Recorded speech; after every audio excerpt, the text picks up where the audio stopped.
I'm Steve Wiggins, and this is the Groundworks Ministries podcast. Today we're reading from the book of Joshua, chapter 12. Let's focus on verses 6 and 7. Moses, the Lord's servant, and the Israelites struck them down. And Moses, the Lord's servant, gave their land as an inheritance to the Reubenites, the Gadites, and the half-tribe of Manasseh. Joshua and the Israelites struck down the following kings of the land beyond the Jordan to the west, from Baal-Gad in the valley of Lebanon to Mount Halak, which ascends toward Seir. Joshua gave their land as an inheritance to the tribes of Israel according to their allotments. Under the leadership of Moses, the Lord delivered Israel from the bondage of Egypt, and he led them to the edge of Jordan. Now, under Joshua's lead, the Lord allowed Israel to cross the Jordan and to conquer the major kingdoms in Canaan. So between Moses and Joshua, 31 kings were killed. That's a lot. The Exodus was long past, and the major obstacles in Canaan were completely destroyed. And now it only remained for the individual Israelite tribes to dispossess the remaining inhabitants and to claim their tribal allotments. In what may seem like a simple transitional chapter, I believe there's a profound message here which is relevant to us, and it's very simple. Finish the work. So by now, you're familiar with the idea that Israel's deliverance is also a metaphor for our deliverance through the Messiah, Jesus. Moses represents the law, and Joshua is a Messiah figure. So now the story focuses on our part. When we share the gospel, the first thing that we convey is that all men are sinners.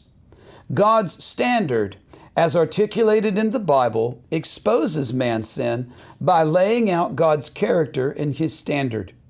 The law cannot save us, but it can draw us out from the world, seeking the God who set the standard.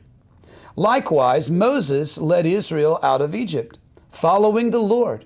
But Moses could not deliver them into the promised land any more than just reading the law of the Lord can deliver you to salvation. Joshua led Israel across the Jordan, and he defeated all of the major enemies in the land. The land was now Israel's. But then each tribe had the challenge of driving out the remaining inhabitants.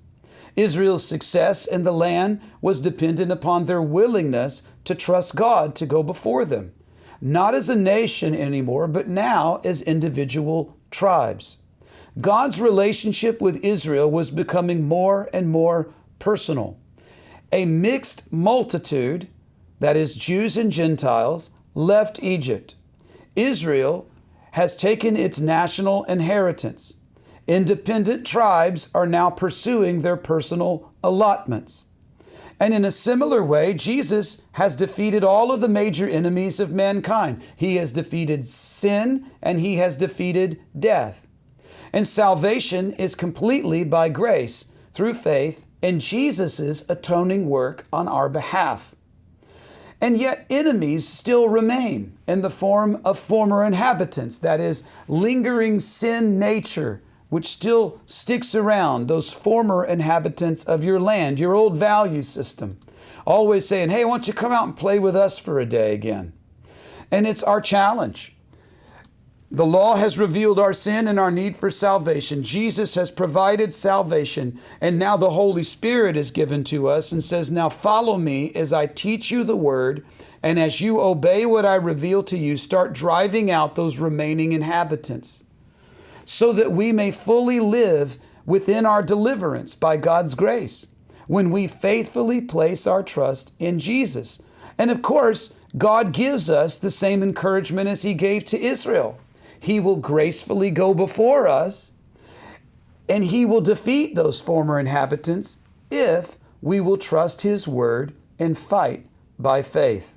That's the way to have victory in Jesus. As the old song says, to trust and obey, for there's no other way to be happy in Jesus than to trust and obey.